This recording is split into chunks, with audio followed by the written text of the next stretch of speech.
اعوذ باللہ من الشیطان الرجیم بسم اللہ الرحمن الرحیم وما آتاکم الرسول فخذوه وما نہاکم عنہ فانتہوا صدق اللہ مولانا العظیم۔ تھوڑا سا وقت بڑی تیزی کے ساتھ اپنی منزل کی طرف رواں دواں ہے اور ابھی آپ کو بہت کچھ سماعت کرنا ہے، بہت بیدار ہیں آپ لوگ، اور آج کی رات تو آسمان سے اللہ کی رحمتیں ٹوٹ کے برس رہی ہیں۔ آج ہم خود نہیں آئے ہیں بلکہ اس پروردگار نے خود بلایا ہے۔ بیٹھنے تو بیٹھنے اچھی نظامت ہو رہی ہے۔ آپ کے بلدوگڑھ کی نمائندگی جناب قاری عبدالواحد فلک صاحب بڑے اچھے انداز میں فرما رہے ہیں۔ اللہ کرے کہ ان کے اس نظامت کو چار چاند لگاتے ہوئے ابھی ان کو میں نقیب اعظم مدھیہ پردیش، پھر یہ آگے بڑھیں اور پھر اور پھیلتے ہوئے جائیں۔ دیکھیے، جب کوئی کسی جگہ سے اٹھ کر کے آگے بڑھتا ہے تو ہمیں خوشی ہوتی ہے۔ ہم آگے بڑھتے تھے تو ہمارے اساتذہ کو خوشی ہوتی تھی۔ ان سب کے لیے ہماری دعا یہ ہے کہ یہ بس مسلک اعلیٰ حضرت کو مفتی اعظم نان پارا کی شکل میں آگے بڑھاتے رہیں اور خود بڑھتے رہیں۔ اس پورے علاقے کو اگر رضا کا جام کسی نے پلایا ہے تو وہ حضور بلبل ہند کی ذات بابرکت ہے۔ اگر وہ نہ ہوتے تو یقیناً ہمارا علاقہ بہت پچھڑا ہوتا۔ تو آج یہ جو مقدس رات ہے، میرے بعد ایک بہترین جمع سال خطیب حضرت علامہ مولانا مفتی جاوید رضا صاحب جو ساگر سے آئے ہیں، ان کا خطاب بھی آپ کو سماعت کرنا ہے۔ اور پھر ہمارے قاری شعیب رضا صاحب، کیا کہنا، یہاں سے لے کے بھوپال تک وہ کہاں کہاں تک ان کے ساتھ میں ہم رہے۔ دیکھو، جس کو اٹھنا ہو ابھی اٹھ جاؤ، بیچ میں اٹھے۔ اپنی گفتگو کو بہت تیزی کے ساتھ آگے بڑھانا چاہتا ہوں۔ آپ نے ہمارا وہ دور بھی دیکھا ہے اور اب اس منزل میں آ گیا ہوں کہ کچھ نصیحت کی باتیں کر لیتا ہوں، کچھ اپنا درد دل آپ کے سامنے پیش کر دیتا ہوں، اور آنے والے نوجوان علماء ائمہ کو ایک فکر دینا چاہتا ہوں کہ اگر دنیا میں رہنا ہے تو ایسے رہو جیسے ایک مسافر رہتا ہے۔ ایک مسافر کی حیثیت سے آپ اس دنیا میں رہیں۔ اچھا، ان کو دے دی جائے گی، میں بعد میں دے دیں گے۔ اور میں شروع کروں گا حضور تاج الشریعہ علیہ الرحمہ کے کلام سے۔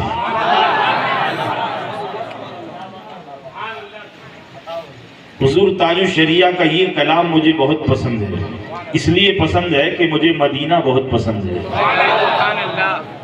اور میرے آقا نے مجھے 4 مرتبہ بلا لیا۔ میرے آقا نے اپنے روضے پر اس فقیر کو 4 مرتبہ بلایا ہے، اور مجھے امید ہے ابھی کئی مرتبہ سرکار بلائیں گے۔ اور میں دعا کرتا ہوں کہ آج کی رات کے سرکار ہمارے ساتھ ساتھ یا ان میں جتنے بھی دیوانے ہیں ان کو بھی اپنے مدینہ بلا لیجیے۔ بھئی، آج کی رات دعائیں قبول ہونا ہے، اور انشاءاللہ کس کس کے حق میں دعا قبول ہو جائے، بس اس کلام کو سنیے اور جلدی سے اپنی تقریر کو آگے بڑھاؤں گا۔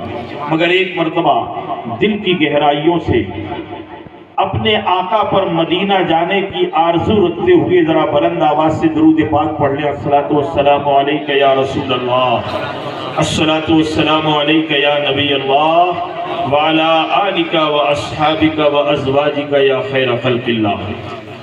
داغ فرقت طیبہ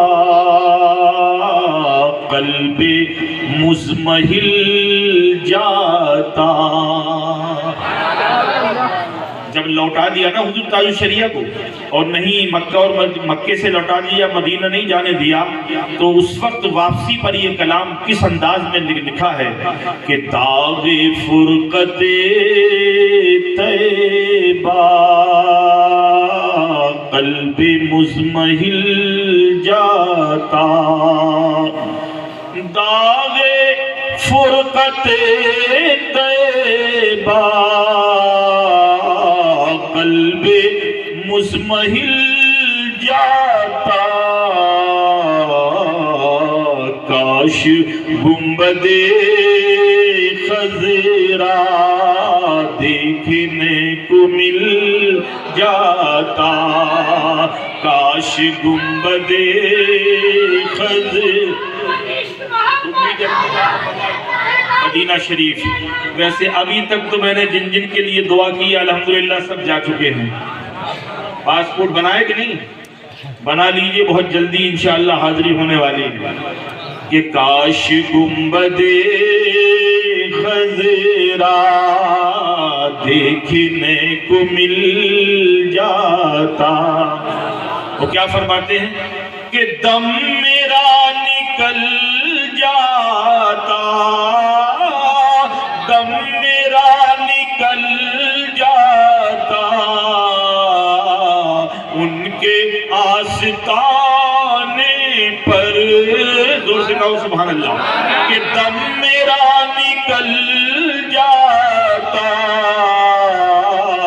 ان کے آستانے پر، ان کے آستانے کی خاک میں مل جاتا، ان کے آستانے کی خاک میں مل جاتا۔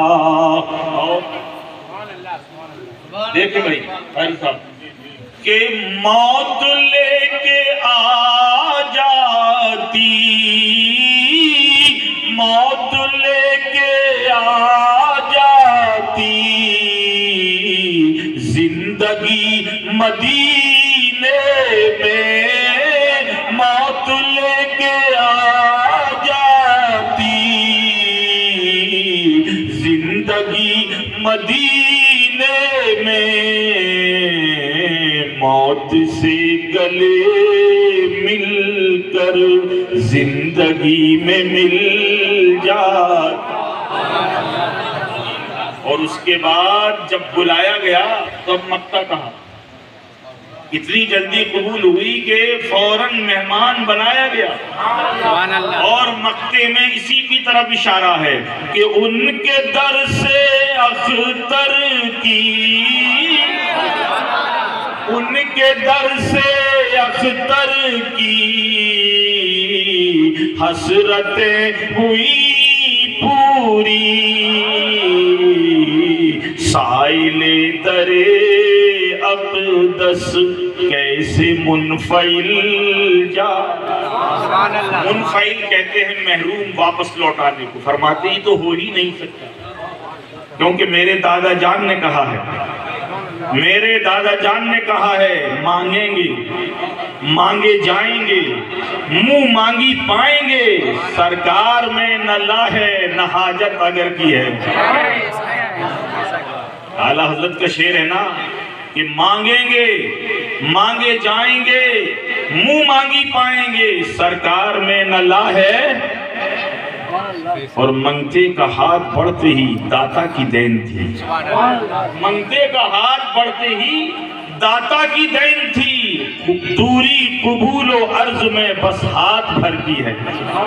نعرہ تکبیر، نعرہ تکبیر، مسلک اعلیٰ حضرت زندہ باد، اہل سنت بستی بستی کریا کریا، تاج الشریعہ تاج الشریعہ، بستی بستی کریا کریا، تاج الشریعہ تاج علم کا دریا فیض کا دریا، تاج الشریعہ تاج علم کا دریا فیض کا دریا، تاج الشریعہ تاج الشریعہ۔ میں نے قرآن عظیم کی جس آیت کریمہ کو آج کی اس مقدس رات میں عنوان تقریر منتخب کیا ہے، وہ ایک شعر تھا شعیب بھائی کا کہ ذہن بن گیا. قرآن نے کہا کہ جو رسول دیں وہ لوگ. یہ جانتے ہیں سینکڑوں تقریریں بھوپال میں ہو چکی ہیں، اور اس مرتبہ جناب عبد الواحد فلک صاحب کی نظامت میں 11ویں شریف کا آغاز ہوا تھا. چونکہ 11ویں شریف کے آغاز کے لیے 25-30 سال سے میں ہی جاتا ہوں. پہلی تاریخ 11ویں شریف کو آغاز ہوتا ہے بھوپال میں، اور امسال انشاءاللہ سرکار گلزار ملت نے بھی تاریخ دے دی. شریف میں امسال سرکار گلزار ملت بھی اللہ تعالی حضرت کے فیض و برکات کو پوری دنیا میں جاری و ساری رکھے. تو جو رسول دیں وہ لوگ. کچھ لوگ کہتے ہیں ہمیں جو لینا ہے ہم رب سے لیں گے، خدا سے لیں گے، ڈائریکٹ لیں گے. اللہ کو معلوم تھا کہ 14ویں اور 13ویں صدی میں کچھ لوگ نکل کے کہیں گے کہ جی نہیں، ہمیں کسی سے نہیں لینا، ہمیں جو بھی لینا ہے اللہ سے لینا ہے، ڈائریکٹ خدا سے لینا ہے. تو اللہ نے قرآن میں پہلے ہی یہ اعلان کر دیا کہ جو رسول دیں وہ لو. قرآن نے کیا کہا؟ جو رسول دے وہ لو، اور جس چیز سے منع کر دے رک جاؤ. میں نے کہا مولا تجھ سے لینا چاہتے ہیں ڈائریکٹ والے، اور کہتے ہیں ہمیں جو لینا ہے وہ رب سے لیں گے. تو اللہ کی رحمت کہے گی کہ خزانہ میرا ہے، ہاتھ میرے محبوب کا ہے، نعمت میری ہے، در میرے محبوب کا ہے. کبھی تو اعلیٰ حضرت امام عشق و محبت بریلی کی سرزمین سے پکارتے ہیں بخدا خدا کا یہی ہے در، بخدا خدا کا یہی ہے در، نہیں اور کوئی مفر مکر، جو وہاں سے ہو یہیں آ کے ہو، جو یہاں نہیں تو وہاں نہیں. اور دوسری جگہ اعلیٰ حضرت فرماتے ہیں وہی رب ہے جس نے تجھ کو ہمتن کرم بنایا، ہمیں بھیک مانگنے کو تیرا آستہ بتایا، تجھے حمد ہے خدایا. تو قرآن نے کہا کہ جو رسول دیں وہ لوگ. کیا دیں گے مصطفیٰ؟ کتنا دیں گے مصطفیٰ؟ کب کب دیں گے مصطفیٰ؟ کہاں کہاں دیں گے مصطفیٰ؟ کیسے کیسے دیں گے مصطفیٰ؟ قرآن نے تو مطلق کہہ دیا نا، قرآن نے مطلق کہہ دیا کہ جو رسول دیں وہ لو. تو جو رسول دیں وہ لو، تو سوال پیدا ہوگا کہ کس کس کو دیں گے، کہاں کہاں دیں گے، کب کب دیں گے، کیسے کیسے دیں گے، کیا کیا دیں گے.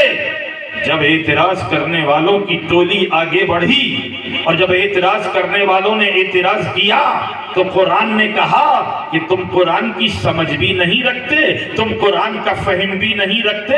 قرآن نے لفظ ماں کہہ کر کے سارے سوالوں کا جواب دے دیا ہے کہ ماں کسی خاص معنی پر دلالت نہیں کرتا.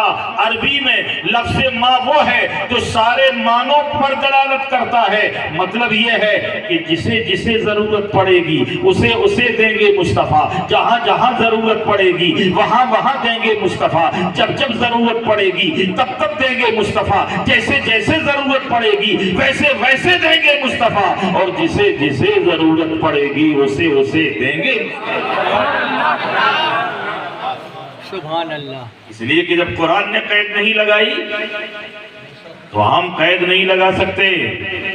جسے جہاں جس چیز کی ضرورت پڑے گی، کل بھی دے رہے تھے مصطفیٰ، آج بھی دے رہے ہیں، اور قیامت تک دیتے رہیں گے. جنت چاہیے نبی کے در سے ملے گی، کوثر نبی سے ملے گا. میزان عمل پہ کامیابی نبی پاک. اب میں کہاں کہاں دکھاؤں؟ یہیں دکھاؤں قبر میں جہاں باپ نہ جا پائے، جہاں بیٹا نہ جا پائے، جہاں بھائی نہ جائے، جہاں دوست نہ جائیں، سب ساتھ چھوڑ کے قبر میں رکھ کے چلے آئیں. کوئی نہیں ہے وہاں، سب نے ساتھ چھوڑ دیا، مٹی کے اندر دفن کر کے چیپیں رکھ دی، قبر کو بند کر دیا، سب واپس چلے آئے۔ اب بتاؤ تنہا ہے امتی قبر میں، اکیلا ہے امتی قبر میں، تنہا ہے، کوئی نہیں۔ منکر نکیر آتے ہیں، بڑے غیظ کے انداز میں اٹھاتے ہیں، جب ان کا چہرہ دیکھتا ہے امتی تھوڑی دیر کے لیے گھبراہٹ پیدا ہوتی ہے، اس لیے کہ ان کی عجیب شکل ہے، لیکن ابھی گھبرا کے گرنے والا تھا کہ قبر میں روشنی ہوئی، یا دیکھا کہ ایک نورانی چہرے والے قبر میں آ گئے اور کہا میرے امتی گھبرانا نہیں، اس لیے کہ یہ اٹھا کے تمہیں اپنا چہرہ دکھا کے خوف دلائیں گے، میرا چہرہ دیکھنے سارا خوف دور ہو جائے گا۔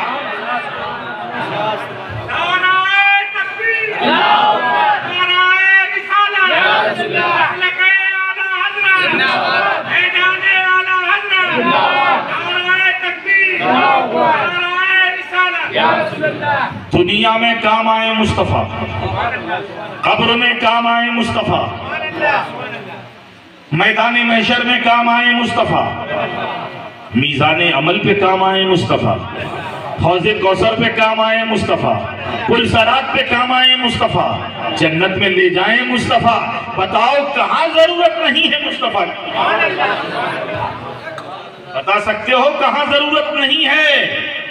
ہر جگہ ضرورت ہے نبی کی، اسی لیے اللہ نے کہہ دیا کہ جو رسول دیں وہ لو، جو رسول دیں۔ اب سمجھ میں آنا چاہیے کہ کیا دیا رسول نے، کیا کیا دیا ہے نبی نے۔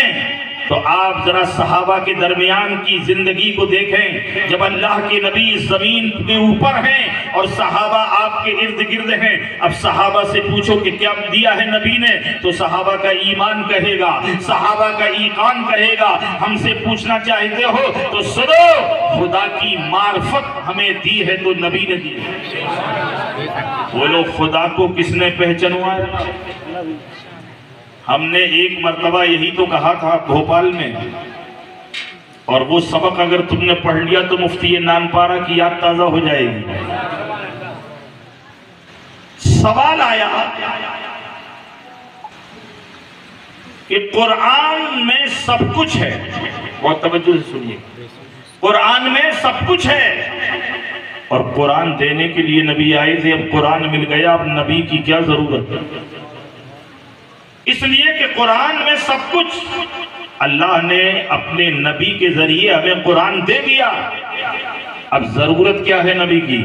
تو میں نے بھوپال کی سرزمین پر ایک ہی جواب دیا تھا کہ مجھے صرف یہ بتا دو کہ جسے تم اللہ کا قرآن کہہ رہے ہو کہ یہ خدا کا کلام ہے، یہ قرآن اللہ کا کلام ہے، نبی کا واسطہ ہٹا دو، نبی کو الگ کر کے ثابت کرو کہ یہ خدا کا کلام ہے، قیامت آ جائے گی، نبی کے بغیر ثابت ہی نہیں کر پاؤ گے کہ یہ اللہ کا کلام ہے۔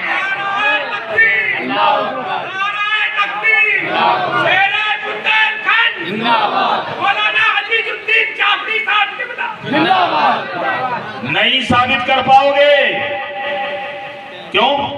اس لیے کہ اسی زبان، اب جملے نوٹ کیجئے، اسی زبان سے ہمیں قرآن بھی ملا ہے، اور اسی زبان سے ہمیں حدیث بھی ملی ہے۔ زبان ایک ہے، نبی پاک کی زبان ایک ہے، جسے نبی نے کہہ دیا یہ قرآن، اسے ہم نے مان لیا قرآن، جس نے نبی نے کہا یہ ہماری حدیث، ہم نے اسے مان لیا حدیث۔ جب زبان ایک ہے، اسی زبان سے قرآن ملا ہے، اسی زبان سے حدیث ملی ہے۔ جسے مصطفیٰ نے کہہ دیا اسے قرآن میں لکھ لو، اسے صحابہ نے قرآن میں لکھ لیا، اور کہا جسے حدیث میں لکھ لو، اسے حدیث میں لکھ دیا، تو زبان تو ایک ہی ہے۔ پہلے اس زبان پر ایمان لاؤ، تب ثابت ہوگا کہ یہ خدا کا کلام ہے۔ اسی لیے قرآن میں اللہ نے یہ بھی فرما دیا وَمَا يَنْتِقُ عَنِ الْهَوَىٰ إِنْ هُوَ إِلَّا وَحْيٌ يُوحَىٰ، میرے محبوب اپنی طرف سے تو کچھ کہتے ہی نہیں،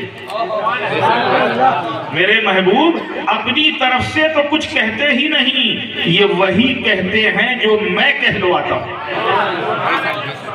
یہ قرآن پاک میں اللہ نے حبیب کے تعلق سے بیان کیا کہ جو میں کہلواتا ہوں، یہ اپنی طرف سے تو کچھ کہتے ہی نہیں۔ اب چونکہ مطلوع اور غیر مطلوع یہ علماء کی زبان ہے، مگر بولو قرآن کس زبان سے ملا؟ نبی کی زبان سے۔ حدیث کس زبان سے ملی؟ نبی کی زبان سے۔ تو یہ کوئی کم بات ہے کہ قرآن نے کہا کہ جو رسول دے وہ لے لو، جو رسول دے وہ لے لو۔ ہم نے صحابہ سے کہا کہ صحابہ ذرا ہمیں لسٹ تو بتاؤ، تو صحابہ کہیں گے کیا آپ لسٹ سنو گے اپنے آقا کی؟ قرآن ملا انہی سے، نماز ملی، زور سے بولو، ہم نے یہ بھی دعویٰ کیا تھا ایک قرآن کرنے والوں، قرآن سے نماز نہیں پڑھ سکتے آپ۔ توجہ دیجئے، میں آپ کو ایک سبق پڑھا رہا ہوں، سنیں یہ علماء، آپ قرآن کے ذریعے سے بہت کہتے ہو قرآن میں سب کچھ ہے، بے شک ہے، مگر قرآن سے آپ نماز نہیں پڑھ سکتے۔ ہے کسی کے اندر طاقت جو قرآن پڑھ کے اور نماز پڑھ لے؟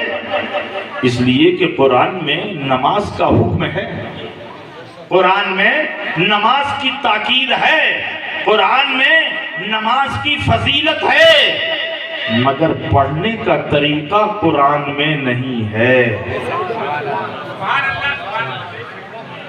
پڑھنے کا طریقہ قرآن میں نہیں۔ اتنی عظیم نماز جگہ جگہ نگر نگر گھوم کر کے لے جانے والے یہ نمازی ہمیں بتائیں کہ کہاں پڑھو گے قرآن میں؟ اس لیے کہ قرآن میں آپ کو طریقہ نہیں ملے گا، حکم ملے گا پڑھو، قائم کرو، وقت پر پڑھو، فرض ہے، سب چیزیں قرآن میں ملے گی، مگر کیسے پڑھیں؟ میں نے کہا مولا اپنی عبادت کا طریقہ تو نے قرآن میں بیان کیوں نہ کیا؟ مولا نماز جیسی عظیم عبادت کا طریقہ تو نے قرآن میں کیوں نہیں بتا دیا؟ تو اللہ کی رحمت کہے گی میرے بندو میں بتا سکتا تھا، لیکن اگر میں بتا دیتا تو کچھ نمازی یہ کہتے کہ اب ہمیں نبی کی ضرورت نہیں ہے، اس لیے میں نے کہا محبوب حکم میرا ہوگا، ادا تمہاری ہوگی، حکم میرا ہوگا، کیفیت تمہاری ہوگی، جسے تم کہہ دو گے وہی نماز بن جائے گی۔ اچھا بھی نہیں سمجھے، میں حدیث کا ٹکڑا پڑھ دیتا۔ جب حکم ہوا کہ نماز قائم کرو، صحابہ نے کہا یا رسول اللہ ہم نماز پڑھیں تو کیسے پڑھیں؟ تو میرے آقا نے فرمایا صلو کما رأیتمونی اصلی، جیسے تم مجھے پڑھتے ہوئے دیکھو تم ویسے ہی کرو۔ صلو کما رأیتمونی اصلی، جیسا تم مجھے دیکھو۔ اس میں ایک نقطہ بیان کر دوں، نبی پاک نے کیا فرمایا؟ جیسا تم مجھے پڑھتے ہوئے دیکھو، جیسا تم مجھے، یہ نہیں کہا کہ میری طرح پڑھو۔ فرق ہے، نبی نے یہ نہیں کہا اے صحابہ میری طرح پڑھو، بلکہ نبی نے فرمایا جیسا تم مجھے دیکھو، یعنی تمہاری نگاہ میں جیسا نظر آئے تم ویسے ہی پڑھو۔ یہی وجہ ہے کہ امام اعظم اپنی طرح پڑھ رہے ہیں، امام شافعی اپنی طرح پڑھ رہے ہیں، یہ چار امام الگ الگ تم پڑھ رہے ہیں، انہوں نے جیسا دیکھا ویسا پڑھ لیا، اس لیے کہ آقا نے فرمایا جیسا تم مجھے دیکھو، اس لیے کہ میری طرح تو پڑھ نہیں سکتے، میری طرح تو پڑھ نہیں سکتے، میں اور گہرائی میں چلا جاؤں گا۔ ذہن تم نے بنا دیا عبدالواحد صاحب، ماشاءاللہ نظامت میں میرا ذہن بن گیا آپ کی نظامت، میں گہرائی میں جا رہا ہوں اور گہرائی میں پہنچتا ہوں۔ کیا کہا؟ جیسا تم مجھے دیکھو، یہ نہیں کہا کہ میری طرح پڑھو، اس لیے کہ ایک دوسری جگہ میرے آقا نے فرمایا، نماز پڑھا رہے ہیں آقا اور صحابہ ہیں پیچھے، اور سلام پھیرنے کے بعد آقا فرماتے ہیں اپنے ارکان نماز ٹھیک ادا کیا کرو، میں تمہارا رکوع بھی دیکھتا ہوں اور تمہارا خشوع بھی دیکھتا ہوں۔ نعرہ تکبیر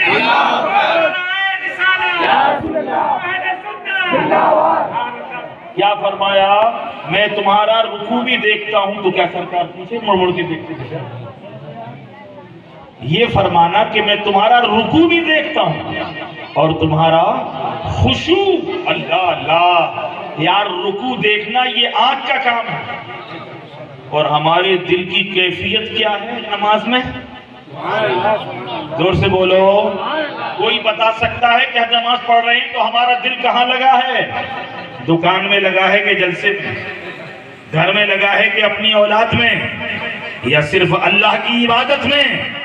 نہ کوئی ڈاکٹر بتا پائے گا، نہ کوئی مشین، لیکن نگاہ نبوت پہ قربان جاؤ، نگاہ رسالت پہ قربان جاؤ. میرے آقا فرماتے ہیں میں تمہارا رکوع بھی دیکھتا ہوں اور تمہارا خشوع بھی دیکھتا ہوں. مطلب کیا ہے؟ میں تمہارا ظاہر بھی دیکھتا ہوں اور تمہارا باطن بھی دیکھتا ہوں.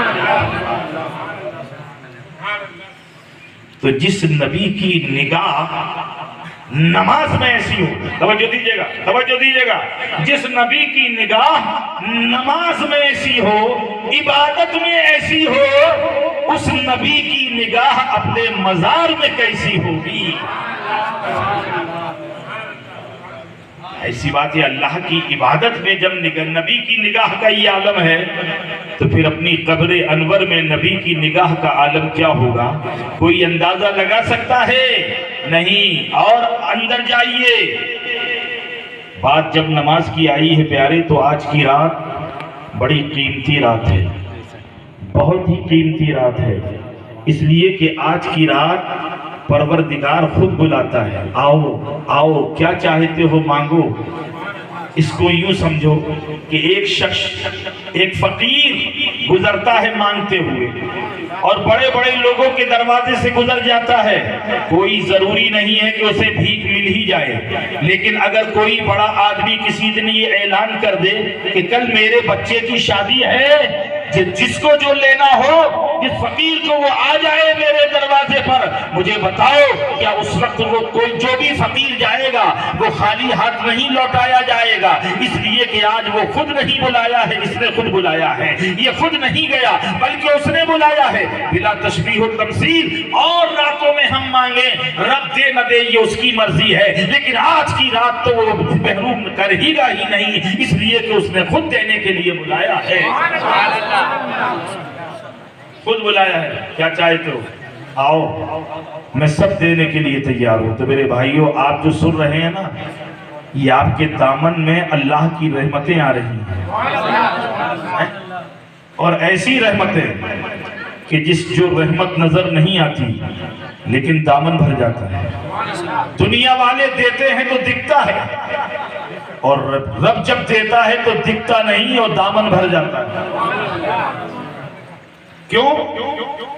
اس لیے اللہ رب العزت کی رحمت کو ڈھونڈو، تلاش کرو کہ رب کی رحمت تمہیں ڈھونڈتی ہے. کہہ دو سبحان اللہ. زور سے بولو. اللہ کی رحمت ہمیں اور تمہیں ڈھونڈتی ہے. اور رحمت خداوندی کہتی ہے آؤ، آج کی رات گناہوں کے بخشنے کی رات ہے، آج کے دن بلاؤں سے حفاظت کی رات ہے، آج کے دن دوزخ سے آزادی کی رات ہے، جہنم سے آزادی کی رات ہے، آج جنت میں جانے کی رات ہے. یقین جانو کہ ہم گنہگار، خطاکار، سیاکار ایک لمحے میں اس رب کی رحمت کے چھینٹوں میں انشاءاللہ اگر اس کی رحمت ہوئی تو پتہ بھی نہیں چلے گا اور کب ہماری بخشش ہوئی. اس لیے خوش نصیب ہیں آپ جو اس رات ایسی محفل سجاتے ہیں. اللہ کرے کہ یہ محفل صبح قیامت تک سجتی رہے. تو میں عرض یہ کر رہا تھا کہ جو رسول دے وہ لے لو. نماز رسول نے دی، قرآن رسول نے دیا. اچھا ایک بات بتاؤ، کیا اللہ کے رسول نے دنیا میں کسی کو جنت بھی دی؟ جی ہاں دی ہے. کئی لوگوں کو جنت دی. اب جو لوگ اس بات کے قائل نہیں ہیں وہ کہتے ہیں کہ جنت کے مالک نہیں ہے مصطفیٰ. اگر مالک نہیں تو دی کیوں؟ جن کا کہنا یہ ہے کہ نہیں ہے مالک اگر مالک نہیں ہے تو دی کیسے؟ اے ابو بکر تم جنتی، اے عمر تم جنتی، اے عثمان تم جنتی، اے علی تم جنتی، اے طلحہ تم جنتی، اے زبیر تم جنتی، اے عبد الرحمن تم جنتی، اے سعد تم جنتی. یہ کہہ کر کے نبی یہ بتانا چاہتے ہیں کہ بنائی رب نے ہے، اختیار مجھے دے دیا. جنت بنانا رب کا کام ہے اور جنت میں بسانا یہ مصطفیٰ کا کام ہے. اسی لیے ابھی شعر پڑھا گیا نا، تجھ سے اور جنت سے کیا مطلب، وہاں بھی دور ہو ہم رسول اللہ کے، جنت رسول اللہ کی. صرف جنت ہی نہیں دیتے آقا، جنت میں ایسا مقام بھی دے دیتے ہیں کہ ایک حدیث کا مفہوم یاد آ گیا. حضرت ربیعہ ایک صحابی ہیں، حضرت ربیعہ. ان کا کام کیا ہے کہ تہجد کے وقت حضور کو مسواک اور وضو کا پانی پیش کرتے ہیں. تہجد کے بعد کیا کرتے ہیں؟ وضو کا پانی اور مسواک نبی کی بارگاہ میں پیش کرتے ہیں. حضرت ربیعہ ایک مرتبہ دریائے کرم جوش میں آ گیا. میرے آقا نے ربیعہ سے فرمایا سل ما شئت یا ربیعہ، اے ربیعہ جو چاہو مانگ لو. بولو یہ جملے کوئی مجبور بولے گا؟ یہ جملے کوئی مجبور محض بولے گا کہ ربیعہ جو چاہو مانگو؟ یہ وہی بولے گا جس کے بارے میں اعلیٰ حضرت نے کہا میں تو مالک ہی کہوں گا،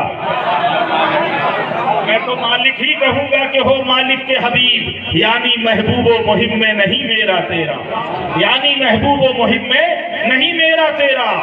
سلما شیدا یا ربیعہ، اے ربیعہ جو چاہو مانگو. جانتے ہو کیا مانگا حضرت ربیعہ نے؟ کہا یا رسول اللہ اگر دینا ہی ہے تو اسألک مرافقتک فی الجنہ، یا رسول اللہ جنت میں اپنا ساتھی بنا لیجیے. جنت نہیں مانگی، جنت میں حضور کا ساتھ. سبحان اللہ. یا رسول اللہ جہاں آپ رہیں وہیں میں رہوں. کتنی بڑی بات مانگی. میرے آقا نے فرمایا اے ربیعہ ہم نے تم کو یہ چیز دی. زور سے بولو سبحان اللہ، اور زور سے کہہ دو یا رسول اللہ. جب جسے چاہیں میرے آقا جنت دے دیں، جس وقت چاہیں دے دیں. حضرت ربیعہ نے مانگا اسألک مرافقتک فی الجنہ. میرے آقا مسکرا کے فرماتے ہیں ابا غیر ذالک، اے ربیعہ یہ چیز ہم نے تمہیں دے دی، اس کے علاوہ اور کچھ مانگنا چاہتے ہو تو وہ بھی میں دے دوں. وہ فرماتے ہیں نہیں سرکار بس کام بن گیا، اس لیے کہ یہاں بھی آپ کی غلامی اور وہاں بھی. یہی تو وہ چیز ہے جس نے صحابہ کو وہ رفتیں عطا فرما دی اور وہ طاقتیں عطا فرما دی. بولو جنت دی کہ نہیں دی؟ اور جنت میں اپنے ساتھ والی جگہ میرے آقا نے انہیں دی کہ نہیں دی؟ تو اگر ہم اور آپ بھی یہ عقیدہ رکھتے ہیں اور ہمارا عقیدہ یہ ہے کہ جنت اسے ہی ملے گی جسے نبی چاہیں گے.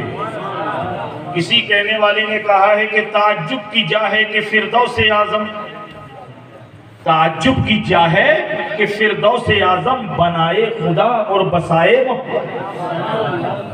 تعجب کی جا ہے کہ فردوس اعظم بنائے خدا اور بسائے محمد. اور تماشا تو دیکھو کہ نارے جہنم جلائے خدا اور بجھائے محمد.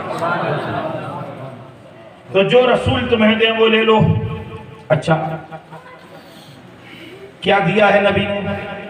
بہت سے لوگ کہتے ہیں کہ معاذ اللہ نبی سے مانگنا شرک ہے.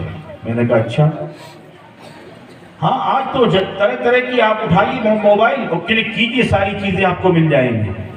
اب تو یہ سمجھانے کی علماء کو ضرورت نہیں کہ فلاں کتاب میں انہوں نے یہ لکھا یہ لکھا، اس لیے کہ ان کے مولوی ڈائریکٹ اب موبائل پہ ان کی تقریریں موجود ہیں جس میں یہ کہا گیا کہ آج کی تاریخ میں ہم معاذ اللہ محمد سے نہیں مانگ سکتے. اٹھا کے دیکھو ذاکر بھائی اور اٹھا کے دیکھو. اب آج تو یہ نہیں کہہ سکتے کہ سنی علماء خود بنا لیتے ہیں. یاد رکھو مفتی اعظم نانپارہ جو تمہیں دامن پکڑا گئے ہیں ان کو مضبوطی سے پکڑے رہنا. اور وہ دنیا میں نہیں ہے مگر دیکھ رہے ہیں. اور اب ہمارے بزرگ سیدی سرکار گلزار ملت ہے, سیدی سرکار حضور اسجد ملت ہے, سیدی سرکار مفتی حسن رضا صاحب ہیں. یہ مہارانا والے, یہ کالپی والے, یہ جو ہے مسولی والے, یہ برگرام والے, یہ بریلی والے, یہ سب ہمارے ہیں. انشاءاللہ انہی کے پیچھے ہمیں چلنا ہے اور چلیں گے.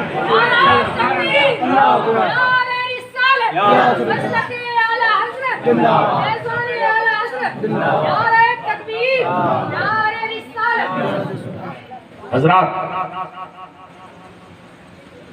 ظاہر سی بات ہے کہ اتنا میں بول لیتا ہوں ورنہ بیماریاں بھی بہت ہیں. اللہ تعالیٰ سے دعا کرے میرے لیے بھی, میں آپ کے لیے بھی, کہ آج کی رات اللہ تعالیٰ مجھے اسی طریقے سے آخری سانس تک خدمت دین متین کی توفیق عطا فرمائے. میں ایک پیغام دینا چاہتا ہوں کہ قرآن عظیم نے جو ہمیں اور آپ کو یہ اپنے محبوب کی اختیار کے تعلق سے جو یہ فرمایا کہ جو رسول دیں وہ لے لو اور جس چیز سے منع کر دیں رک جاؤ. مسلمانوں, آج نماز کس نے دی ہے؟ نبی نے. بولو کیا ہم پڑھتے ہیں؟ نہیں پڑھتے نا. تو آج کم سے کم آج کی اس مقدس رات میں اللہ سے کچھ مانگو نہ مانگو, بس اتنا کہو مولا یہ تیری رحمت ہے کہ تو مجھے دنیا کی دولت دے یا نہ دے, یہ تیری مرضی ہے, مگر ایک چیز مجھے دے دے کہ تیرے محبوب نے نماز کو اپنی آنکھوں کی ٹھنڈک کہا ہے. آج کی رات مولا کچھ دے نہ دے ہمیں نمازی بنا دے. نعرہ تکبیر, نعرہ رسالت, مسلک اعلی حضرت, علماء اہل سنت. میری ماں اور بہنوں, میں تمہیں بھی یہی پیغام دینا چاہتا ہوں کہ نمازوں کی پابندی کرو, 5 وقتہ نماز کے عادی بن جاؤ. حالات کو دیکھتے ہوئے میں صرف ایک اشارہ دینا چاہتا ہوں, حالات سے کبھی ڈرنے کی ضرورت نہیں ہے, اس لیے کہ وہ اور لوگ ہیں جو توپ پر بھروسہ کرتے ہیں, وہ اور لوگ ہیں جو بموں پر بھروسہ کرتے ہیں, وہ اور لوگ ہیں جو آتنک پر بھروسہ کرتے ہیں, وہ اور لوگ ہیں جو خون بہانے پر بھروسہ کرتے ہیں اور ڈرانے کی کوشش کرتے ہیں. لیکن ہم تمہیں ایک ہی پیغام دینا چاہتے ہیں, نہ بم اٹھانے کی ضرورت ہے, نہ بارود اٹھانے کی ضرورت ہے, نہ کسی سے الجھنے کی ضرورت ہے. صرف کرنا کیا ہے کہ اللہ کے گھر میں آ کے نماز پڑھنے کی ضرورت ہے. جس دن مسلمان پورے طور پر اللہ کے گھر میں آ کے نمازی ہو جائے گا, خود بخود حالات سدھر جائیں گے, کہنے کی ضرورت ہے. نعرہ تکبیر, نعرہ رسالت, مذہب اسلام, دین اسلام, نعرہ تکبیر, نعرہ رسالت. کہیں جانے کی ضرورت نہیں ہے, نہ کسی سے الجھنے کی ضرورت ہے. ہمارے بھائی ہیں, اگر ان میں سے کچھ لوگ نفرت کا پیغام دیتے ہیں انہیں دینے دیجئے. آپ کا اسلام محبتوں کا امین ہے, محبتوں کا پیغام دیتا ہے اور محبتوں کے پھول بکھیرتا ہے. وہ ان کا معاملہ ہے, انہیں کیا کرنا ہے. یہ ہمارے نبی کا معاملہ ہے کہ دشمنوں کو دعائیں دے کر کے میرے نبی نے اپنی سنت اپنی امت کو بتا. میں ایک واقعہ بتلاؤں دوں گا, تقریر کو سمیٹ دوں. کچھ لوگ کہتے ہیں اسلام نفرتوں کو پھیلاتا ہے, بہت غلط بات ہے, اور وہ بھی جانتے ان میں پڑھے لکھے, لیکن کیا بتائیں کرسی اور عہدہ اور یہ اتنی عجیب چیز ہے کہ اس میں کی رو میں سب رہ جاتے ہیں. اللہ تعالی ہمارے ملک کے بھائیوں کو سمجھ عطا فرمائے. کہاں جا رہا ہے ہمارا ہندوستان اور کہاں لے کر کے جا رہے ہیں. اور ساری باتیں چھوڑو، ایک غریب سے پوچھو کہ کہاں پہنچ گئی یہ مہنگائی اور کہاں پہنچنے والی ہے، غریبوں سے پوچھو، مزدوروں سے پوچھو، مگر انہیں اس کی کیا پرواہ، یہ تو نشے میں ہے چور اور یہ عہدے میں اور اپنی کرسی بچانے کے لیے سب کچھ کرنے کے لیے تیار ہیں۔ لیکن مسلمانوں یاد رکھو، تمہیں ڈرنے کی ضرورت نہیں ہے، تمہیں صرف اللہ کی بارگاہ میں آ کر کے سجدہ ریز ہونے کی ضرورت ہے، انشاءاللہ حالات تمہارے حق میں ہیں۔ انگریز کو تو ہم جانتے ہی، جہاں اس نے داڑھی والے دیکھے اور اس کے بعد اس نے مذاق اڑانا شروع، ان کی رگ پھڑکنے لگتی ہے انگریزوں کی، جہاں ان نے مولوی کو دیکھا۔ جنگل میں ایک اللہ کے ولی تسبیح ہاتھ میں لیے ایک پیڑ کے نیچے بیٹھ کے عبادت کر رہے تھے۔ دو انگریز شکار کے شوقین شکار کرتے کرتے وہاں پہنچ گئے، دیکھا کہ ایک مولوی، ایک داڑھی والے ملا جی ہاتھ میں تسبیح لیے ہوئے ہیں، بس کھٹر بٹر جہاں کیا تو انہوں نے آنکھ کھولی، انہوں نے دیکھا، سلوٹ مارا، کیا کر رہے ہیں؟ سننے کی بات ہے۔ ان انگریزوں نے کہا کیا کر رہے ہیں مولوی صاحب؟ اللہ والے نے کہا تم کیا کر رہے ہو؟ تم کیا کر رہے ہو؟ انہوں نے کہا ہم تو شکار کرنے آئے، شکار کرنے آئے۔ کہا ہم بھی شکار کر رہے ہیں۔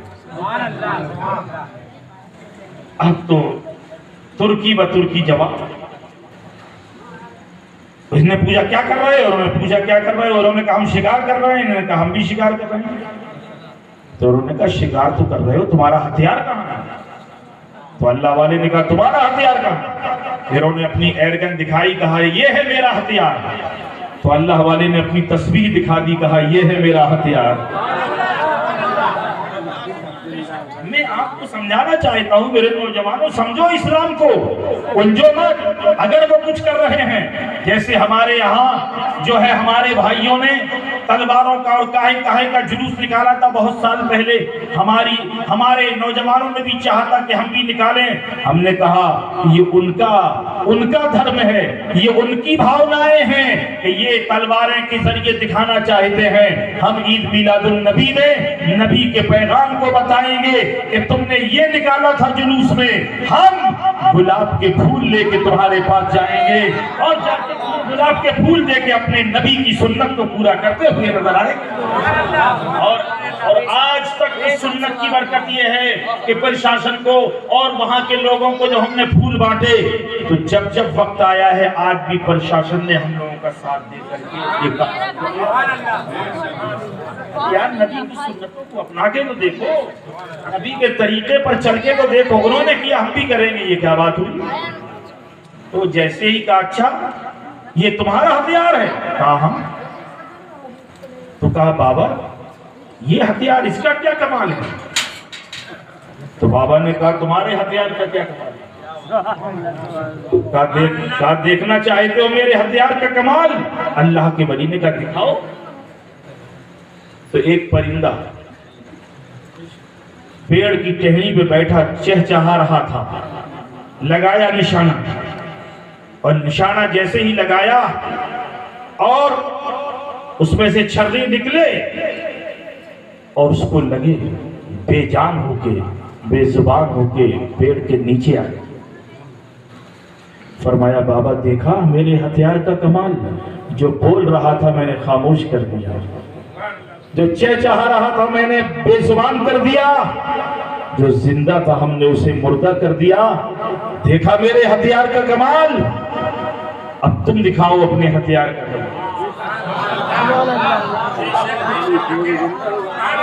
میرے ہتھیار کا کمال پوچھتے تھے، دیکھ لیا کہ جو بول رہا تھا میں نے خاموش کر دیا، تو جو زندہ تھا میں نے بے جان کر دیا۔ اللہ کے ولی اٹھے اور اس پیڑ کے نیچے گئے جہاں وہ پرندہ بے جان ہو کے ابھی کچھ دیر پہلے ان کے بندوق سے گرا تھا۔ اللہ کے ولی نے قریب جا کے کہا اے انگریزوں، تم نے اپنے ہتھیار کا کمال دکھا دیا، اب ذرا میرے ہتھیار کا کمال دیکھو۔ آپ نے اپنی تسبیح اس پرندے پہ گھمائی اور جیسے ہی گھمائی تو وہ زندہ ہو کر کے پھر وہیں جا کے بیٹھ گیا اور بولنے لگ گیا. اللہ کے ولی نے کہا تیرا ہتھیار زندے کو مردہ کرتا ہے، میرا ہتھیار مردوں کو زندگی دیا کرتا ہے. میں آپ سے نعرہ تکبیر، نعرہ تکبیر، نعرہ رسالہ، مسلک اعلی حضرت، علماء اہل سنت، مذہب اسلام، دین اسلام، پرچم اسلام، پھیلاؤ اپنے نبی کی سنتوں کو، عام کرو اپنے نبی کی تاریخ کو اور سیرت کو، اور دنیا والوں کو بتاؤ کہ تمہارا جو بھی انداز ہو، ہمارے نبی نے تو ہمیں ایک ہی بات بتائی ہے، اور وہ بات یہ ہے کہ اور لوگ بھروسہ دوسری چیزوں پر کرتے ہیں. سب سے بڑا ہتھیار نماز ہے. آج لے لو ہتھیار ہم سے، اور اس سے بڑا کوئی ہتھیار نہیں ہے. میں نے ابھی چھترپور میں ایک مرتبہ کہا تھا اگر یہ ہتھیار نہ ہوتا تو وہ لوگ میدان جنگ میں نماز معاف ہوتی کہ نہیں؟ وہ لوگ ایک کے مقابلے میں 10 سامنے ہیں، اس کے باوجود بھی اسلام یہ کہہ رہا ہے کہ آدھے لوگ نماز پڑھیں، آدھے لوگ میدان میں رہیں. جب یہ آ جائیں تو وہ چلے جائیں.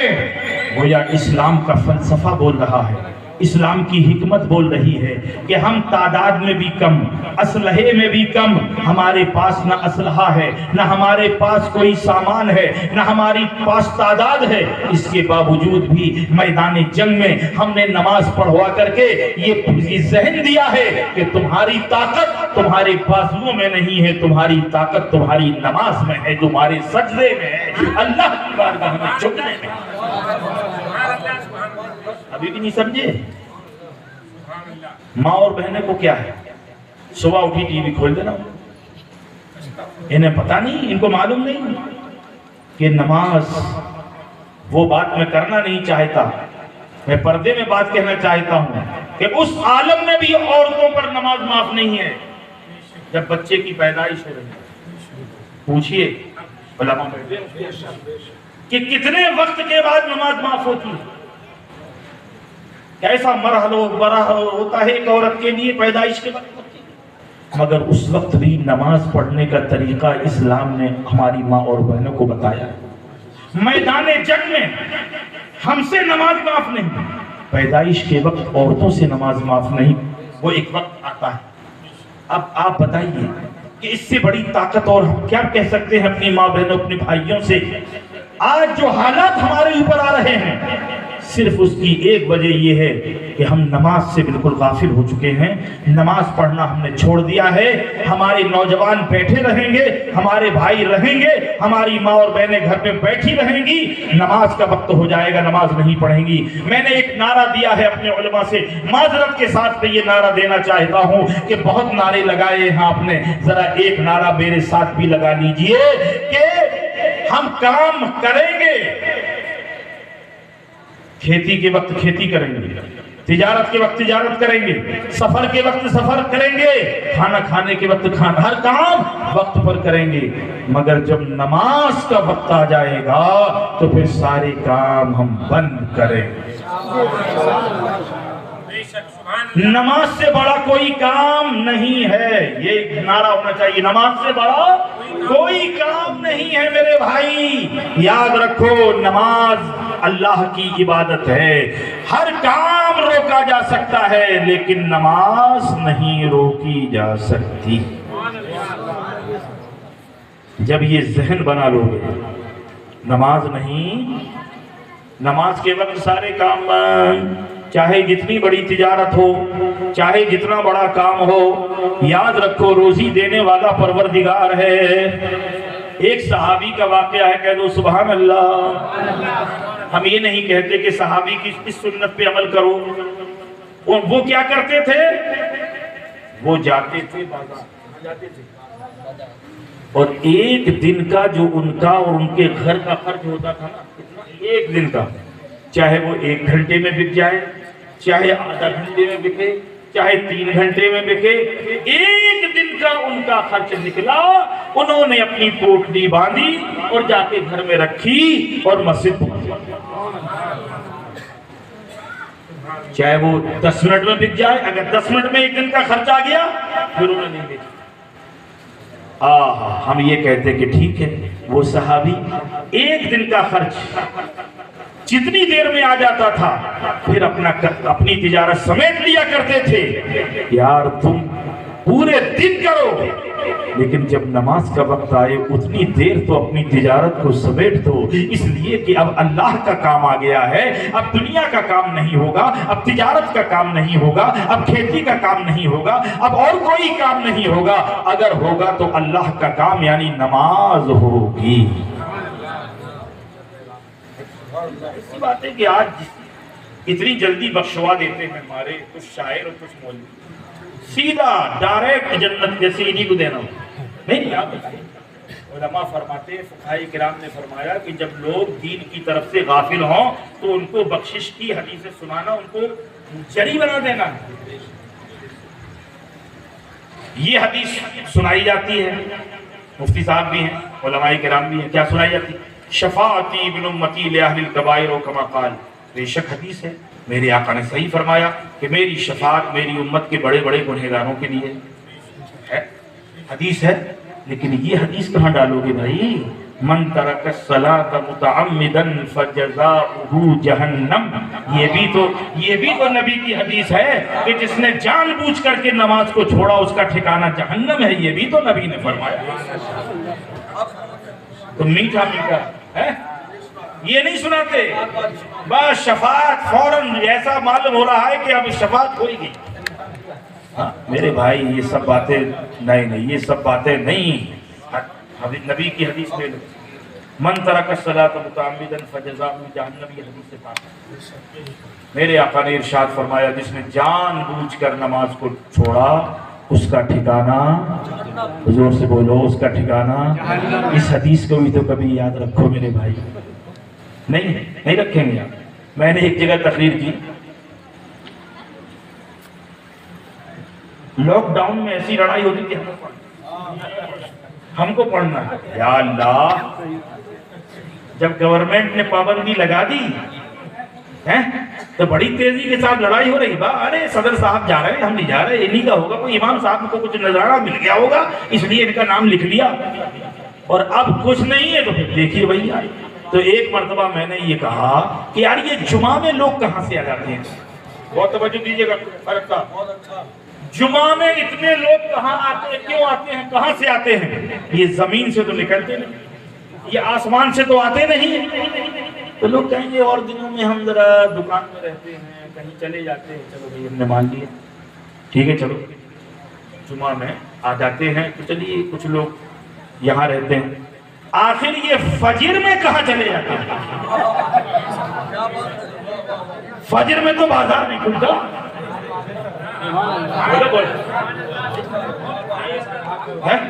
فجر میں تو بازار نہیں کھلتا، گھری میں تو رہتے ہو، جمعہ میں اتنے اور فجر میں اتنے۔ خدا نہ کرے کسی کو شوگر ہو جائے اور ڈاکٹر صاحب کہیں کہ صبح صبح ٹہلو، جو کبھی نہیں اٹھاتا وہ صبح ٹہل رہا ہے۔ میں نے کہا اللہ نے بلایا تو نہیں آیا، ڈاکٹر نے کہہ دیا تو ٹہلنے لگا۔ اللہ نے بلایا کہ آجا تو نہیں آئے، ہم بستر چھوڑنے کو تیار نہیں، اور تمہاری نبض پہ ہاتھ رکھ دوں، سردی بہت ہے، بہت سردی ہے، صبح کیسے اٹھیں، اور 4 بجے اگر ٹرین پکڑنا ہو،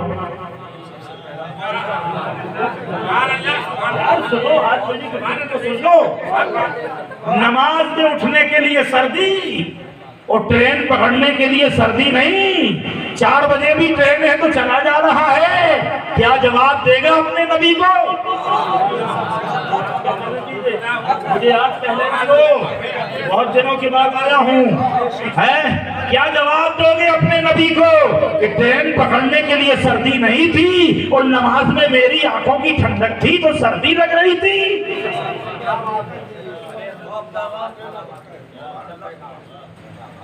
تو میرے بھائی کہ اچھا کتنا وقت لگتا ہے بھائی نماز پڑھنے؟ ماں بہن تم بھی سنو، تمہیں گھر میں کیا کام ہے؟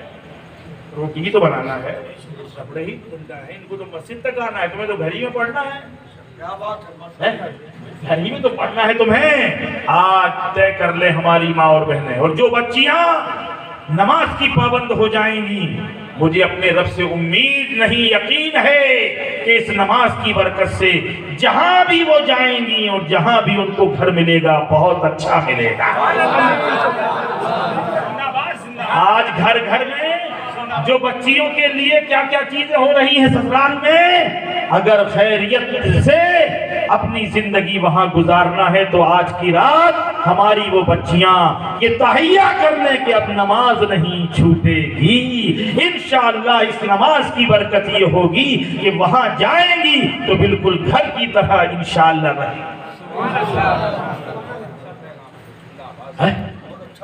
تو میرے بھائی اچھا وقت کتنا لگتا ہے بھائی نماز پڑھنے؟ نہیں میں آپ سے پوچھنا چاہتا ہوں کتنا وقت لگے گا؟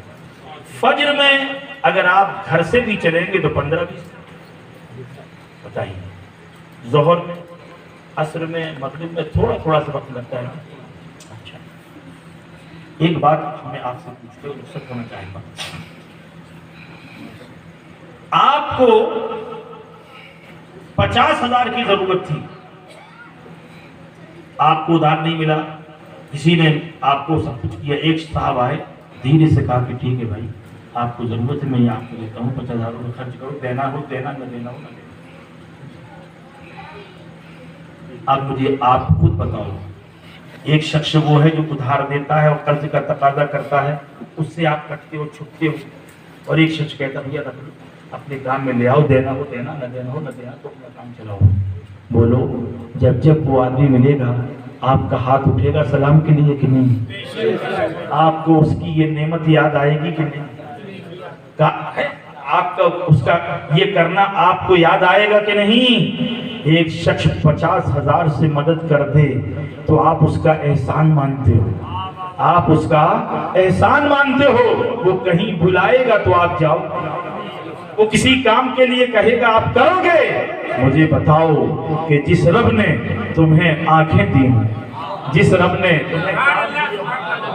نے تمہیں زبان دی ہو، جس رب نے تمہیں پیر دیے ہو، ہاتھ دیے ہو، جس پروردگار نے تجھے اولاد جیسی عظیم نعمت دی ہو، جس پروردگار عالم نے تجھے سانس جیسی عظیم نعمت دی ہو اور زندگی جیسی عظیم نعمت دی ہو، اگر وہ رب 5 وقت اپنے گھر بلا رہا ہے، کیسے احسان فراموش ہے ہم کہ 5 وقت اس کے گھر نہیں جا سکتے جس نے اتنی نعمتیں ہمیں عطا فرمائی ہیں۔ نعرہ تکبیر، نعرہ تکبیر، نعرہ رسالت، نماز قائم کریں گے انشاءاللہ، نماز قائم کریں گے نماز قائم کریں گے انشاءاللہ۔ آمین آمین۔ اے پروردگار ہماری دعاؤں کو قبول فرما، ہماری دعاؤں کو قبول فرما۔ غور کیجئے، اچھا ایک بات بتائیے، ایک سانس میں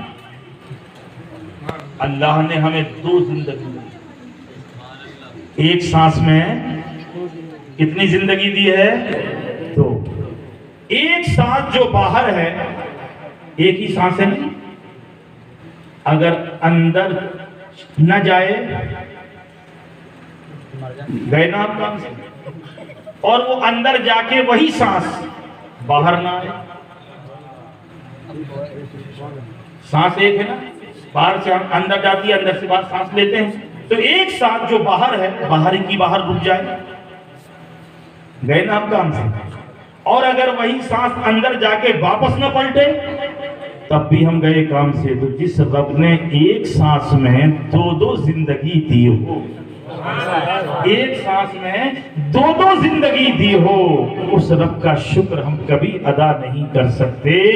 اس لیے اللہ تعالیٰ سے دعا کریے کہ مولا تعالیٰ ہم کو آپ کو نمازوں کا پابند بنائے اور ہم سب کو آخری سانس تک نماز پڑھنے کی توفیق عطا فرمائے۔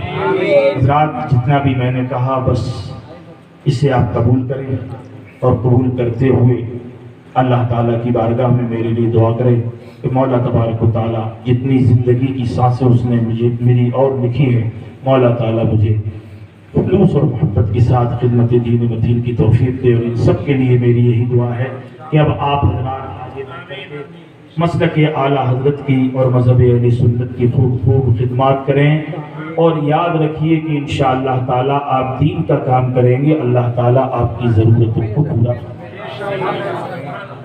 ظاہر سی بات ہے اپنے بزرگوں نے جو کچھ بھی دیا ہے، تو اب ظاہر سی بات ہے کہ کوئی چیزیں ایسی ہیں کہ یہ بہت ذمہ داری والی چیزیں ہوا کرتی ہیں، اور اس ذمہ داری کو نبھانے کے لیے بھی اپنے آپ کو ہمیں تیار کرنا چاہیے۔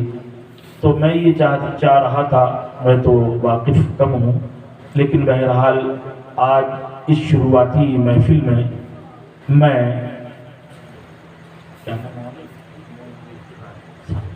طاہر ربانی صاحب جو آپ کے یہاں خدمت کر رہے ہیں، میں آج ان کو اپنے بزرگوں کے دیے ہوئے اوراد و وظائف، تعویذ و نقوشات کی اجازت اس لیے عطا کرتا ہوں کہ ان کے ذریعے سے اللہ تعالیٰ اپنی مخلوق کو فائدہ پہنچائے۔ جو بزرگوں نے مجھے دی، اور ہمارے پیر و مرشد سیدی سرکار مفتی اعظم عالم علیہ رحمت و رضوان اور ہمارے مرشدان اجازت نے جو اشارے ہمیں دیے ہیں، وہ اشارے یہ ہے کہ دیکھیے خدمت کریں، ہمارا کام و خدمت کرنا، ہم سے پروردگار خدمت لے لے اپنی مخلوق کی، اپنی عبادت کی اور اپنے مخلوق کی خدمت لے لے، اور باقی یہ سب چیزیں تو ہے۔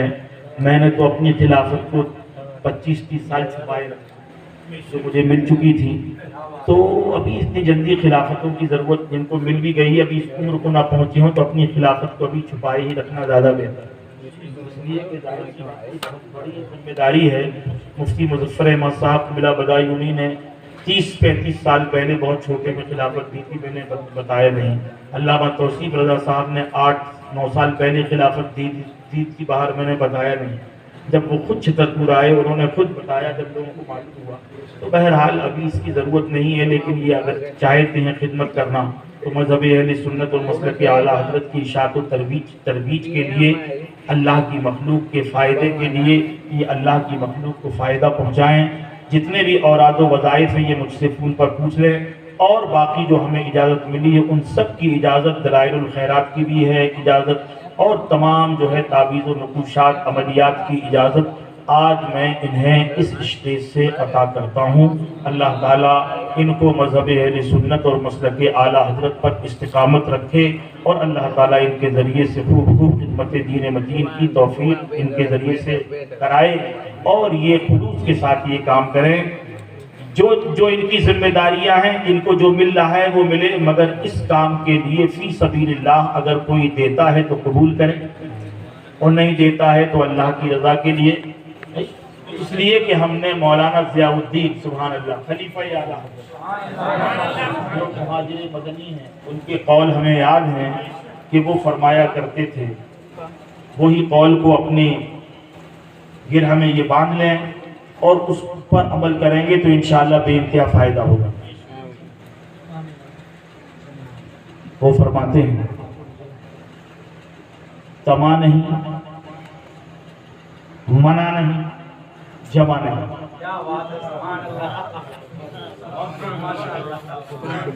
بزرگوں کی باتیں لے لو، فرماتے ہیں تما نہیں، جمع نہیں، منع نہیں۔ منع نہیں، جمع نہیں، آگے پیچھے بھی کر سکتے۔ مطلب تما مانے لالچ نہیں، جو میں دین کی خدمت کسی بھی زاویے سے کر رہا ہوں، فرماتے ہیں اس کے لیے ہمارے پاس کوئی تما نہیں، اور کوئی دیتا ہے تو منع بھی نہیں۔ کوئی دیتا ہے تو منع نہیں، اور جب آ جاتا ہے تو پھر اس کو جمع بھی نہیں رکھتا۔ یہ ہمارے بزرگوں نے جمع نہیں سے مراد یہ ہے کہ سب نہیں رکھ لیتا ہوں، کہ پورا اپنے اوپر نہیں، اپنی ضرورت کے علاوہ اس کو راہ خدا میں خرچ بھی کرتا ہوں۔ منع نہیں، تما نہیں، منع نہیں، جمع نہیں۔ اس وظیفے کو اپنے دل میں رکھیں، اللہ تعالیٰ ان کی خدمات دینیہ کو قبول فرمائے.